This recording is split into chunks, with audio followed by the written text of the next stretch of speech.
हम पे इल्ज़ाम लगाते थे कि हम अलायंस नहीं चाहते या बातचीत नहीं करते, तो हमने कर दिया है। अब इनके ऊपर है मुनस्सिर, वो अपनी पार्टी का फैसला बोलेंगे, हम अपनी पार्टी का फैसला। बिहार में इस साल होने वाले विधानसभा चुनाव से पहले महाभारत छिड़ गई है। ये महाभारत छिड़ी है बिहार की सियासत में नहीं, ये महाभारत छिड़ी है आरजेडी के अंदर। और महाभारत ये और बढ़ जाती है जब तेज प्रताप यादव ने अपनी नई पार्टी का ऐलान तो किया, पार्टी का पोस्टर भी जारी कर दिया और पार्टी के पोस्टर से लालू और राबड़ी को कर दिया बाहर। तो यानी कि पोस्टर की लड़ाई, लालू परिवार की लड़ाई अब पोस्टर तक आ गई है। लालू फैमिली की लड़ाई अब पोस्टर तक आ गई है। पोस्टर में साफ दिख रहा है कि भैया मैंने परिवार को हमेशा हमेशा के लिए छोड़ दिया, अब लालू और राबड़ी देवी की जगह मेरे पार्टी के पोस्टर में नहीं है। तेज प्रताप ने तो यही साबित कर दिया है। और यह देखा जा रहा है कि इधर रोहिणी आचार्य ने भी पार्टी के खिलाफ मोर्चा खोल दिया था, संजय यादव पर निशाना साधकर। तो ये जो चुनाव से पहले आरजेडी की महाभारत है, ये अब और बढ़ रही है। तेज प्रताप ने इस जो चिंगारी बुझ रही थी, इसमें पेट्रोल डाल दिया पोस्टर जारी करके। अब यह देखा जा रहा है कि भैया तेजस्वी का सपना सपना ही रह जाएगा, क्योंकि जो आरजेडी का वोट बैंक है उस वोट बैंक को तेज प्रताप काटेंगे। और अब यहां पर समझ लीजिए कि भैया बात मैं मुसलमानों की करना चाहूंगा, और मुसलमानों पर मेहरबान तो बिहार के मुख्यमंत्री नीतीश कुमार भी हैं, तेजस्वी भी कई बड़ी बातें कर रहे हैं। लेकिन इसके बीच में, इसके इन माहौल के बीच में एंट्री होती है असदुद्दीन ओवैसी की, मियां भाई की एंट्री होती है। और असदुद्दीन ओवैसी ने शर्त रख दी। असदुद्दीन ओवैसी कह रहे हैं कि मैं महागठबंधन के साथ हाथ मिलाने के लिए तैयार हूं, मुझे 6 सीटें दे दो। लेकिन क्या बड़ी बात है, उन्होंने लेटर लिख दिया विपक्ष को कि भैया हम तैयार हैं, हमारी ये डिमांड है। लेकिन विपक्ष कोई जवाब नहीं दे रहा। जवाब क्यों नहीं दे रहा? और क्या असदुद्दीन ओवैसी की पार्टी अकेले चुनाव लड़ेगी? और क्या असदुद्दीन ओवैसी भी तेजस्वी का, कांग्रेस का खेल बिगाड़ेंगे? तेज प्रताप तो बिगाड़ रहे हैं। मैं सुनवाऊंगा ओवैसी का बयान भी। दरअसल सीमांचल के मुसलमानों का जिक्र खूब ओवैसी कर रहे हैं, बिहार के मुसलमानों का खूब जिक्र कर रहे हैं। और विपक्ष जो है वो इसलिए ओवैसी से हाथ नहीं मिलाना चाहता क्योंकि भैया जो विपक्ष का वोट है वो वोट तो ओवैसी का है। क्योंकि मुसलमानों का जो वोट तेजस्वी को मिलेगा, वो वोट जो है अगर ओवैसी की तरफ आया तो ओवैसी के साथ तो फिर आना पड़ेगा, हाथ मिलाना पड़ेगा। और तेजस्वी ये चाहते हैं कि वोट बटे, इससे अच्छा है कि भैया एक तरफा आ जाए, इसलिए हम उनके साथ नहीं जाएंगे। लेकिन जिस तरीके से असदुद्दीन ओवैसी ने भी साफ कर दिया है कि भैया अगर हमें अपने साथ नहीं रखते हैं तो कोई बात नहीं, हम अकेले चुनाव लड़ लेंगे। तो यहां पर जहां तेज प्रताप यादव, तेजस्वी कांग्रेस का खेल बिगाड़ रहे हैं, तो वहीं दूसरी तरफ असदुद्दीन ओवैसी की एंट्री से पूरी बिहार की सियासी स्थिति जो है वो पलटती नजर आई है। ओवैसी क्या कह रहे हैं सुनिए। वहीं के सलील इमाम लड़ रहे हैं, तो क्या इसी में वो सलील इमाम भी शामिल होंगे? चुनाव है, इलेक्शन है, इलेक्शन में आप जीतने के लिए लड़ते हैं, और जो आप तोड़ मोड़ कर पेश करना चाह रहे हैं, बराए मेहरबानी दिल्ली जाकर बैठिए घर में अपने। हम किस पस मंजर में बोले वो देखिए। क्या बोले हम? जो हमारी पार्टी से भाग गया, किसके पास भागा वो देख लीजिए। सर ओवैसी साहब अब अकेले चुनाव सीमांचल में लड़ेंगे या अलायंस के साथ? अभी तो बहुत कुछ होना बाकी है, अभी खेल बाकी है। सर ऑपरेशन सिंदूर के बाद आपने भारत का प्रतिनिधित्व विश्व में किया जी, लेकिन अभी ये जो क्रिकेट चल रहा है, इसमें पाकिस्तान को एक जो है has been given a long route for their propaganda.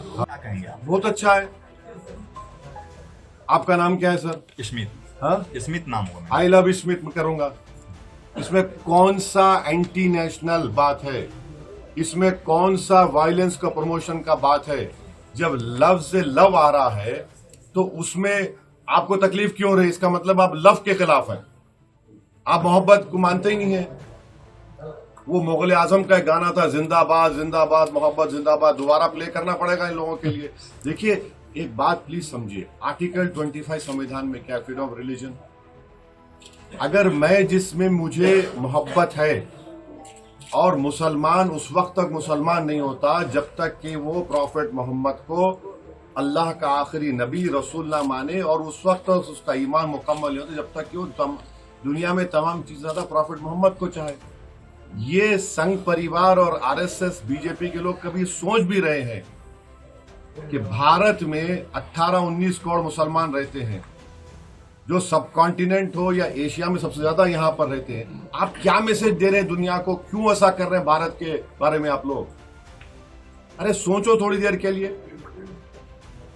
Love की बात हो रही है, और उत्तर प्रदेश में एडीजीपी साहब कह रहे हैं कि नहीं, हमारी सरकार ने कहा कि नया पोस्टर नहीं लगेगा।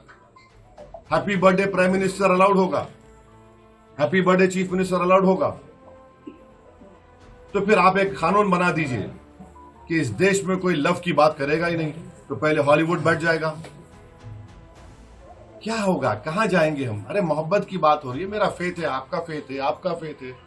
भारत की खूबसूरती यही तो है कि भारत हर मजहब को मानने वालों को मानता है, जो नहीं मानता खुदा को उसको ही मानता है भारत। तो ये तो अजीब है कि ये लव के खिलाफ है ये लोग।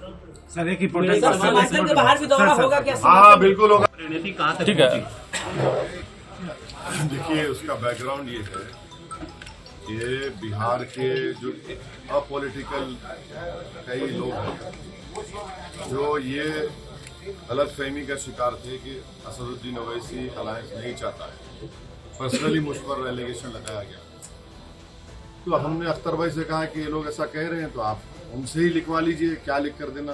तो बोले कि आप लेटर लिख दीजिए। तो ठीक है, लिखते हैं लालू जी को।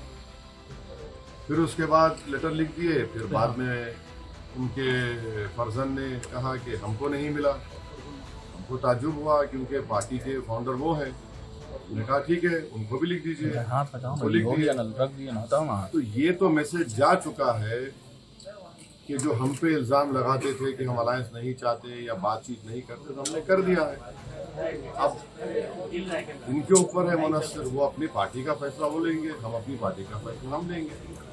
क्या कारण लग रहा है आपके? बहादुरगंज में आपने कहा कि एक के बाद ऐसा नहीं सर होगा। आपका एक बयान आया था कि जो आप दोस्ती के लिए बढ़ सकते सामने में प्रपोजल दिया कि सेक्युलरिटी को बिखरने मत दो और कम्युनल फोर्सेस के साथ मिल के लड़ो, और उन्होंने भी हमारे प्रस्ताव को ठुकरा दिया। हम उसके खिलाफ भी जनता के सामने में इंसाफ के लिए आए हैं। ये इंसाफ यात्रा का मेन मोटो है। हम इस्तकबाल करते हैं अपनी सीमांचल की धरती पर अपने कौमी सदर जनाब बैरिस्टर ओवैसी साहब का, और वो आपसे अभी हो गया। आप जेएनजी को लेके जो पॉलिटिकल भैया जेएनजी को लेके जो ये जो पॉलिटिकल मूवमेंट एक तरह से बनाया जा रहा है, क्या आप इसको फेवर करते हैं? अरे इनको बोल दीजिए कि बिहार में 59% खुद इनका एडवर्टाइजमेंट कहता है। 58% वोटर बिहार में 25 साल से कम उम्र का है। उनको बोलिए, इनको इनके बारे में हिम्मत है, बोलो। चाहे मोदी जी बोले, नीतीश कुमार बोले कि जनरेशन जी हमको ऐसा कर रहा है, तो फिर बिहार में 58% वोटर 25 साल से कम उम्र का। तो ये बिहार के जो जनरेशन जी के जिसका वोट 58% है पॉपुलेशन में, उनको सोचना चाहिए कि तुम्हारे ख्वाबों को पूरा करना नहीं चाह रहे। कल अमित शाह आ रहे हैं सीमांचल, क्या कहेंगे? कल अमित पार्लियामेंट में खड़े होकर भारत सरकार ऑपरेशन सिंदूर के डिबेट में हमने जहां पर हमारी फौज की कामयाबी पर मुबारकबाद दी, हमने भारत सरकार मोदी सरकार से कहा कि मत खेलिए क्रिकेट मैच। सर सीमांचल के खैरिए क्यों मत खेलिए? क्योंकि मोदी जी बहैसियत प्रधानमंत्री ने कहा कि पानी और खून एक साथ नहीं बह सकता, बातचीत और आतंकवाद एक साथ नहीं हो सकता। हमने पार्लियामेंट में खड़े होकर कहा कि आपका जमीर मर चुका है क्या? आप कैसा क्रिकेट मैच खेलेंगे उनके साथ? अगर हम ये एशिया कप नहीं खेलते या क्रिकेट मैच नहीं खेलते तो कोई आसमान तो सर से गिरने वाला नहीं है। हम जब पानी रोक रहे हैं 80%, और वो पानी का क्या है, Indus water treaty bilateral treaty है, तो बीजेपी जो जस्टिफिकेशन देती है कि हम बायलैटरल नहीं खेल रहे हैं, हम मल्टीलैटरल के, तो पानी क्यों रोक रहे हैं फिर आप? हमने ट्रेड क्यों बंद किया? डायरेक्ट इनडायरेक्ट ट्रेड हमने बंद कर दिया। पाकिस्तान के एयरक्राफ्ट हमारे इंडियन एयर स्पेस में नहीं आ सकते। उनकी कश्ती हमारे पानी में नहीं आ सकती। तो ये तो हिपोक्रेसी है, hypocrisy of the highest order है। बीसीसीआई को कितने पैसे मिलेंगे? 1000 करोड़, 1500 करोड़, 2000 करोड़। हम बीजेपी से पूछना चाह रहे हैं, जो 26 लोगों को सर पर इसलिए गोली मारी गई, आतंकवाद जो पाकिस्तान से आए थे कि वो हिंदू थे, तो 26 लोगों की जान की कीमत कितनी है बता दीजिए हमको। 1000 करोड़ है, 2000 करोड़ है, 3000 करोड़ है, बता दीजिए देश को। सर, सीमांचल में मुसलमानों के साथ और भी जो अकलियती तबका उसके साथ हमेशा नाइंसाफी होती रही है। उस बेटी आपने रोके थे, बीएसएफ आपके पास है, आप होम मिनिस्टर हैं 11 साल से। अगर यहाँ पर डेमोग्राफिक चेंज हो रहा है, आप क्या कर रहे थे उसके लिए? ये तो आपकी नाकामी का आप सबूत दे रहे हैं। और वो जो बांग्लादेश से भागकर आकर बैठी है, बराए मेहरबानी उसको सीमांचल को ला ले। वो खुद बॉर्डर का रास्ता हम दिखा देते, वहां ले जाके छोड़ दे उसको पहले बाहर करें। आप वो क्यों रही है दिल्ली में? लास्ट सवाल हम पूछेंगे सर। नहीं, आप फर्स्ट पूछिए। नहीं, काउंसिल को लेकर क्या राय है? बराबर होना चाहिए। आर्टिकल 370, हमने तो प्राइवेट मेंबर्स बिल डाला था पार्लियामेंट में। वो अगर आएगा तो सीमांचल का डेवलपमेंट क्या प्रायोरिटी क्या होगी, वो काउंसिल डिसाइड करेगा। क्या यहाँ पर आपका मखाना का क्या रेट मिल रहा है बताइए? यहाँ पर मकई का मामला क्या रेट मिल रहा है बताइए? एम्स क्यों नहीं आता यहाँ पर? गाया में जो इंडस्ट्रियल पॉलिसी यहाँ पर क्यों नहीं आती? एक बेंच खोलिए हाई कोर्ट का यहाँ पर। तो दिल्ली से फ्लाइट, अरे एक बिल्कुल नहीं है, अहमदाबाद की हो गई। अब ये बताइए कि एएमयू का एक छोटा सा दो कोर्सेज का, उसको भी आप बंद करना चाहते हैं। तो सुना आपने असदुद्दीन ओवैसी ने क्या कहा, और इससे साफ पता चल जाता है कि क्या वाकई असदुद्दीन ओवैसी भी अब तेजस्वी का खेल बिगाड़ेंगे, और क्या वाकई तेज प्रताप और ओवैसी मिलकर पूरी तरीके से कांग्रेस और आरजेडी की खिचड़ी बना देंगे। इस पर आपकी क्या राय, कमेंट करके जरूर बताएं।